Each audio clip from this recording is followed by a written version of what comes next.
جو اللہ سے بھی نہ ڈرے. ارے اللہ سے ولیوں کی شان یہ ہے کہ وہ صرف اللہ سے ڈرتے ہیں اور زمانے میں کسی سے نہیں. کوئی ایسا آ جائے جو اعلانیہ کھلے عام گناہ کرتا ہوا ہے تو اسے اللہ کا ولی نہ مان لینا.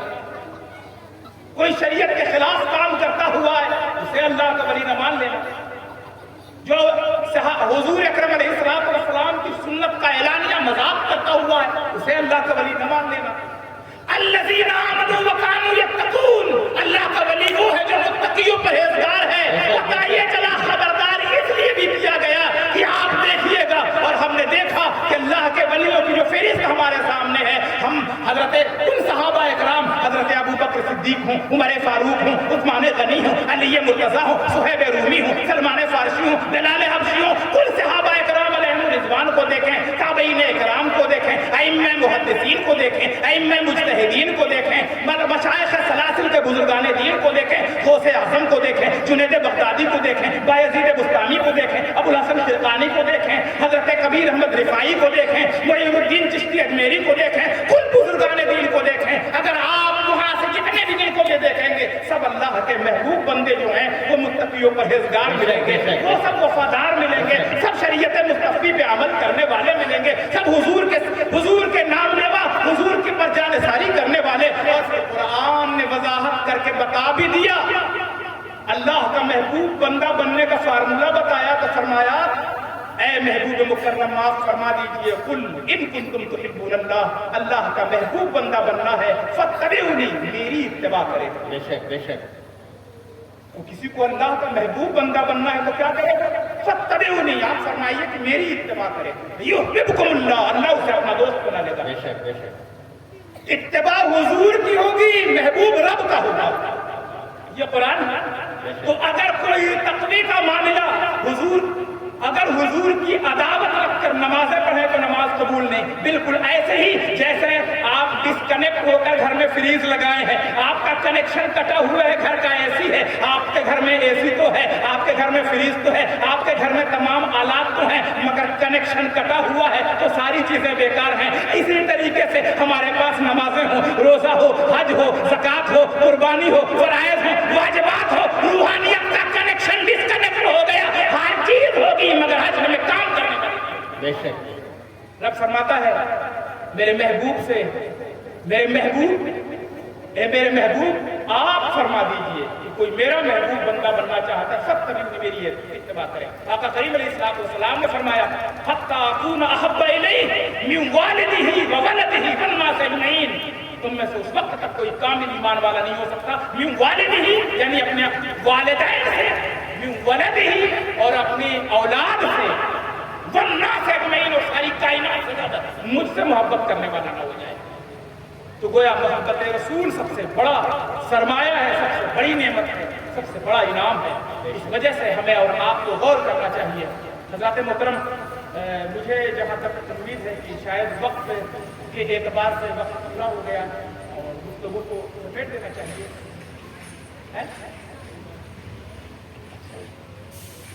تو اولیاء کرام کے حوالے سے، اختیارات و تصرفات کے حوالے سے، مقام و مرتبے کے حوالے سے جو بھی گفتگو ہوئی، غور کرنے کی چیز یہ ہے کہ یہ ایک سلسلہ چلا جا رہا ہے اور پروردگار عالم نے اپنے محبوبین کے ذریعے سے یہ کام لیا. آج ہم یہاں اتنی دیر تک بیٹھ کے تقریر کیے، اس میں سے کتنے لوگ فجر کے نمازی ہو جائیں گے؟ کبھی اس کا اندازہ لگائیں؟ کیوں؟ قال اللہ قال رسول بیان کریں، ہماری زبان میں وہ تاثیر نہیں. کبھی اس بات پہ غور کیا کہ جب غریب نواز آئے تو ان کے محفل میں بیٹھنے والا اپنے آبائی دین کو چھوڑ کے چلا آیا، اور ہم اسی دین پہ رہ کے دیندار نہیں ہو پاتے. کچھ تو ہے. اگر بات یہی انہوں نے بھی کی تھی اللہ کا ہی پیغام، تو آخر وہ تاثیر ہم کہاں سے لائیں گے؟ تو محبوبین جو اللہ کے ہیں اس کی وجہ یہ ہے کہ پروردگار جنہیں اپنا محبوب بناتا ہے ان کی زبان میں بے پناہ تاثیر عطا فرما دیتا ہے۔ یہ دعا ہونی چاہیے کہ پروردگار ہمیں اس لائق بنا دے۔ ہم ولیوں سے جو محبت کرتے ہیں، بزرگوں سے جو محبت کرتے ہیں، اس محبت کا صرف جیتا جاگتا ایک ثبوت یہی ہے کہ یہ اولیاء اکرام ہمارے لیے مشعل ہدایت ہیں۔ ان لوگوں کی زندگیاں ہمارے لیے نمونے زندگی، یہ ہمارے رول ماڈل ہیں۔ اگر ہم اولیاء کرام سے سچی اور سچی محبت کریں تو ہماری روحانیت پختہ ہوگی، اور یہ وہ ساری چیزیں ہیں کہ ان سے جڑنے کا معاملہ کہ پروردگار عالم نے ہمیں الفاظ دعا میں سکھا دیا، صراط الذین انعمت علیہم، اور یہ محفل اللہ کے محبوب بندوں کی محفل ہے۔ اللہ تبارک و تعالیٰ کی ذات کسی چیز کی محتاج نہیں ہے، وہ اپنے بندوں کے عمل کو عبادات بنا کے چھوڑ دیا۔ بندوں کا عمل ہے، انسان حج کے لیے جائے تو لباس ابراہیم خلیل اللہ کا ہونا چاہیے، 2 چادریں ہونی چاہیے۔ جا رہا ہے اللہ کے گھر کے طواف کے لیے، کبھی کعبے کا چکر لگاتا ہے، کبھی پہاڑوں کا چکر لگاتا ہے، کبھی مینا کی وادی میں جا کے بیٹھتا ہے، کبھی عرفات کے میدان میں بیٹھتا ہے۔ پتہ یہ چلا کہ عرفات کے میدان میں جاتا ہے، رب ذوالجلال عرفات میں جانا یہ حج کا رکن اکبر ہے، پروردگار اس میں کیا خاصیت ہے؟ آقا علیہ الصلوۃ والسلام نے فرمایا رب ذوالجلال نے حج کا رکن اکبر اس لیے بنایا، عرفات کے معنی ہوتا ہے ملاقات کے۔ کہا یہ ملاقات کیا ہے؟ کہا ملاقات یہ ہے کہ جب آدم و حوا جب دنیا میں اتارے گئے، دونوں تلاش کرتے ہوئے جس سرزمین پر ملاقات ہوئی، اس ملاقات کی یاد کو قائم کر لیا، روئے زمین سے کہیں سے بھی جا رہا ہے۔ یوم عرفہ میں کمال تو یہ ہے کہ اس جگہ پہ کسی اور دن جائے گا تو وہ حاجی نہیں ہوگا، پورے رکن ادا کر لے، صرف اس جگہ نہ جائے تو حاجی نہ ہو، اس جگہ نہ جائے تو حاجی نہ ہو۔ اس میں کوئی اچھا یہ بتائیں، الحمدللہ ان میں بہت سارے لوگ حج کر کے آئے ہوں گے، نہیں تو پروردگار لے جائے۔ کبھی غور کیا آپ نے؟ حج کا عظیم رکن اکبر آج امت مسلمہ کے اندر ایک بہت بڑا، آخر میں اس لیے اس بات کو کہ ایک سوشل میڈیا پہ ایک کلپ کئی سال پہلے سے چل رہی تھی، ایک شخص ہے وہ گا کے تقریر کرتا ہے، اب وہ جیل میں ہے، تو اس نے ولیوں کی شان میں گستاخی کرنے کا اس کا ایک عجیب فارمولہ ہے۔ کبھی غوث اعظم کی بات کرے گا تو سیرت غوث اعظم نام لے لے گا کتاب کا، کبھی غریب نواز کے حوالے سے وہی بات کرے گا، سیرت غریب نواز لے لے گا، اور پھر اس کے بعد وہ بڑی لئےدار تقریر کرتا ہے کہ کھڑی مورتی ہے، یہ بڑی مورتی ہے، یہاں چنری چڑھائی جاتی ہے، یہاں چادر چڑھائی جاتی ہے، یہاں پرساد کھایا جاتا ہے، یہاں تبرک کھایا جاتا ہے۔ اب بتائیے جو کام وہ کرتے ہیں وہ کام یہ کرتے ہیں۔ یہ عام طور سے اب معاملہ یہ ہے کہ نئی جنریشن نوجوان جو ہے وہ کہنے لگے ہاں ہاں ہاں یہ بات تو ہے، یعنی وہاں جا کر چنری چڑھاتے ہیں، یہاں چادر چڑھاتے ہیں، وہاں پرساد، یہاں تبرک۔ ارے جناب پتھر آپ کہتے ہیں قبروں کی طرف اشارہ کیا، اور اس نے تو بدبخت نے نام بھی لیا ایک جگہ، کلپ آپ سنیں گے تو جرجیس نام ہے اس کا، اس کی کلپ آپ سنیں گے، جرجیس آپ سنیں گے اس کی، تو یہ کھڑی مورتی ہے، یہ بڑی مورتی، اسی انداز میں بولتا ہے، یہ شنکر بھگوان کی، یہ فلاں کی، یہ ڈھکا کی، اور یہ بڑے پیر کا ان کا نام ایسے لیا، اس پر چنری، اس پہ چادر، اس پہ پرساد، اس پہ تبرک، جو کام ان کا وہ کام ان کا۔ میں اس معاملے میں کو نہیں کہتا، مگر آج میں بڑے جوش میں ہوں، جذبے میں ہوں، کیا ہوں ایسے کہتے ہوئے کہتا ہے کہ میں آج فتوی دے کے جاتا ہوں، اگر چنری اور چنری چڑھانے والے، پرساد کھانے والے اگر جہنم میں جا رہے ہیں تو یہ کیسے جنت میں چلے جائیں گے؟ اور اگر یہ جنت میں جا سکتے ہیں تو 65 کروڑ 65 لاکھ وہ بھی چلے جائیں گے۔ ہم یہ کہہ رہے ہیں آپ کے باپ کی جنت ہے، آپ ایسے داخل کر دیں گے؟ کبھی کب غور تو کریں، اور ایک اتنی آسانی سے اگر یکسانیت کا اتنا مسئلہ ہے تو آپ غور کریں، یہاں اللہ کے ولی کا ایک قبر ہے، اس میں تو کوئی قبر نہیں ہوتا، وہ تو ایک مجسمہ ہوتا ہے، وہاں ایک مجسمہ ہوتا ہے۔ اور رہا سوال اگر پتھر سے تشبیہ دینا ہے تو اسلام پتھروں سے جان چھڑانے کے لیے آیا تھا نا، اسلام پتھروں سے جان چھڑانے کے لیے آیا تھا۔ بتاؤ کعبہ کیا ہے، مقام ابراہیم کیا ہے، حجر اسود کیا ہے، صفا کیا ہے، مروہ کیا ہے،